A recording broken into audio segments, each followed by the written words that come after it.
خدا اور مصطفیٰ کے محبوب حضرت سیدنا عثمان غنی ذو النورین رضی اللہ تعالی عنہ بڑے ہی خوددار انسان تھے، بڑے ہی فیاض، جواد اور سخی تھے، اور اس کے ساتھ ساتھ آپ بڑے بے نیاز اور مستغنی شخصیت کے مالک تھے۔ آپ نے زندگی بھر کبھی اپنی ذات کے لیے کسی کے سامنے ہاتھ نہیں پھیلائے۔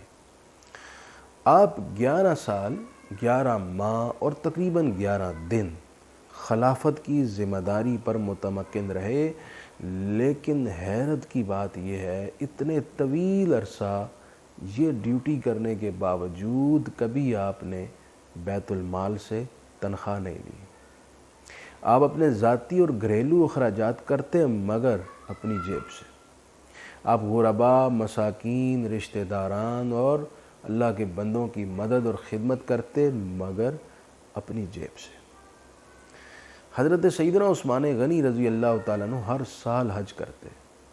آپ کا خیمہ مینا میں نصب ہوتا اور وہاں ایک بڑا دسترخوان لگتا جہاں پر شرق اور غرب سے آئے ہوئے لوگ بیٹھ کر کھانا کھلاتے۔ جو شخص ان لوگوں کو اپنے ہاتھوں سے کھانا کھلا رہا ہوتا اس کا نام حضرت عثمان غنی ہے، اور یہ سارا خرچ حضرت عثمان غنی اپنے جیب سے کرتے۔ ایک پیسے کا تعلق بھی بیت المال کے پیسے سے اور عوام کے پیسے سے نہیں تھا۔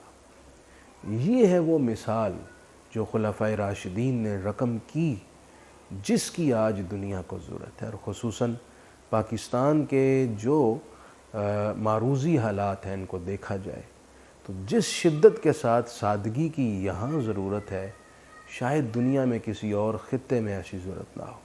اس کے لیے ضروری ہے کہ حکمران سیدنا عثمان غنی کی سیرت کے اس حصے کو فالو کریں، کیونکہ ہمارے یہاں حکمران بنتا ہی وہ ہے جو اربوں اور خربوں کا مالک ہو، تو اسے تو خصوصی طور پر استغنا سے کام لیتے ہوئے اپنی جیب سے اپنے تمام اخراجات کرنے چاہیے، تاکہ اسلامی ریاست کے جو خزانہ کے امور ہیں ان پر مزید بوجھ نہ پڑے اور یہ ملک کچھ نہ کچھ سکھ کا سانس لے سکے۔